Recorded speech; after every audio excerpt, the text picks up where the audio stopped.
अभिवादन स्वीकार कीजिए ब्रजेश मिश्रा का और आप देखना शुरू कर चुके हैं द डिबेट।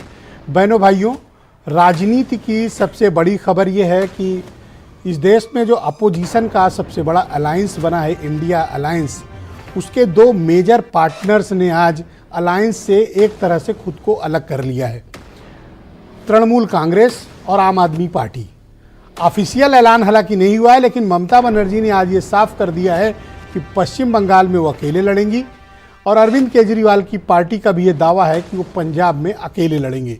यानी न ममता कुछ कांग्रेस को देना चाहती, न सुलह हो रही है और यही हालात पंजाब में बने हुए हैं। और अखिलेश यादव और कांग्रेस के बीच की नाराजगी तो जग जाहिर है। तो क्या इंडिया अलायंस के ये तीन बड़े मेजर पार्टनर उससे अलग हो रहे हैं और क्या कांग्रेस कोई डैमेज कंट्रोल कर पाई है या फिर अलायंस में बिखराव का दौर शुरू हो चुका है? आज की चर्चा इसी विषय पर। बहनों भाइयों, अब जब चुनाव बिल्कुल नज़दीक हैं, इस देश का जो विपक्ष का अलायंस है इंडिया अलायंस, उसके बीच मतभेद, उसके बीच रार और उसके बीच का तनाव बढ़ता जा रहा है। और इस गठबंधन से अलग हटकर कुछ पार्टियों ने अकेले चुनाव लड़ने का ऐलान कर दिया है। ममता बनर्जी के आज के बयान के बाद जब मीडिया ने उनसे पूछा भी नहीं, उन्होंने इस बात का ऐलान कर दिया कि कांग्रेस ने उनकी कोई शर्त नहीं मानी है और अब वो अकेले पश्चिम बंगाल में भारतीय जनता पार्टी को हराने में सक्षम है और ऐसा वो करके दिखाएंगी। कांग्रेस ने हालांकि ठीक 1 घंटे बाद बहुत नपी तुली प्रतिक्रिया दी है, लेकिन अब तक टीएमसी और कांग्रेस के बीच सीटों के बंटवारे पर कोई भी फैसला नहीं हो पाया है।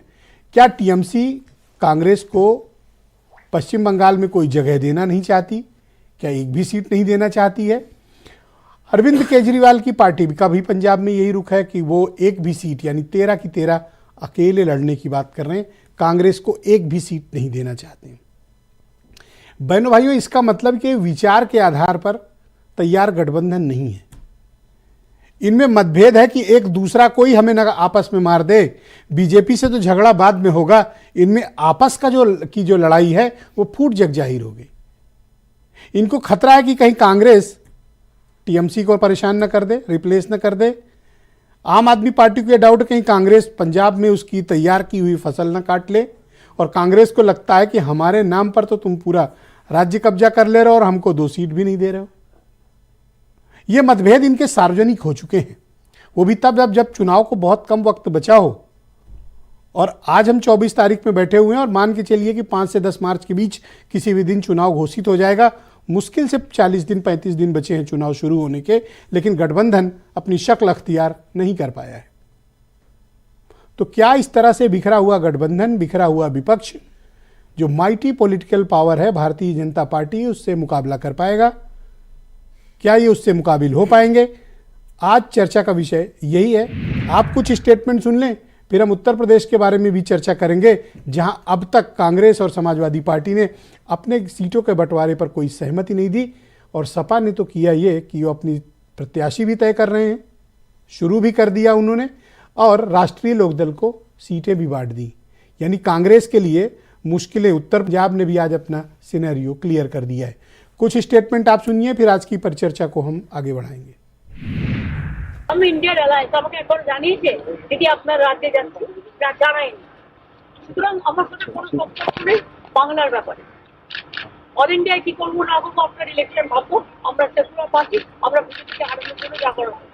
কিন্তু এখন কোনো চর্চা নেই, মিথ্যে কথা, অ্যাবসলিউটলি রং। মিথ্যেটা আমি বলবো না, বলতে অ্যাবসলিউটলি রং। কোনো কাগজ এটাকে নিয়ে পলিটিক্স করছে, এটা রং। लोकसभा चुनाव में आम आदमी पार्टी के पक्ष में 13-0। देखो ये तो उनका काम है, ये ममता नहीं कोई बात नहीं, वो हो सकता है कोई उनके साथ बातचीत चल रही हो उस लेवल पे, लेकिन पंजाब में हम ऐसा नहीं करने वाले। पंजाब में कांग्रेस से हमारा कोई, जितने विपक्ष पार्टी के नेता हैं सबके खिलाफ ईडी, सीबीआई, इनकम टैक्स की नोटिसें जारी की जा रही, तो स्वाभाविक रूप से भय पैदा करके विपक्ष को कुचलने, दबाने, लोकतंत्र की हत्या करने पर यह सरकार आमादा है। ममता जी का पूरा बयान है, हम बीजेपी को हराना चाहते हैं। उसी भावना के साथ हम पश्चिम बंगाल में प्रवेश कर रहे हैं। जब हम लंबा सफर कर रहे हैं, एक लंबा सफर है, रास्ते में कभी कभी स्पीड ब्रेकर आ जाते हैं, कभी कभी लाल बत्ती आ जाती है। इसका माने नहीं है कि हम सफर से हम पीछे हट जाए, चलता रहता है। स्पीड ब्रेकर को हम पार करते हैं, लाल बत्ती हरी बत्ती बन जाती है। तो ये सब ताश के पत्तों की तरह ये जो इंडिया गठबंधन है वो बिखर जाएगा, और एक एक करके अभी तो शुरुआत है। आप देखिए ये गठबंधन कहीं ठहरने वाला नहीं है। बहनों भाइयों, आज की परिचर्चा को आगे बढ़ाते हैं। प्रशांत कुमार उमराव भारतीय जनता पार्टी के प्रवक्ता हैं। आसिम वकार एमआईएम के राष्ट्रीय प्रवक्ता, यूपी के प्रभारी। प्रभाकर पांडे उत्तर प्रदेश में कांग्रेस के लीडर और प्रवक्ता हैं। मोहम्मद तकी आम आदमी पार्टी से हैं। दीपक मिश्रा समाजवादी पार्टी से हैं। ब्रजेश शुक्ला जी उत्तर प्रदेश के जाने माने पत्रकार हैं और वीरेंद्र सिंह जी हमारे स्टेट हेड। आप सभी का बहुत शुक्रिया और धन्यवाद।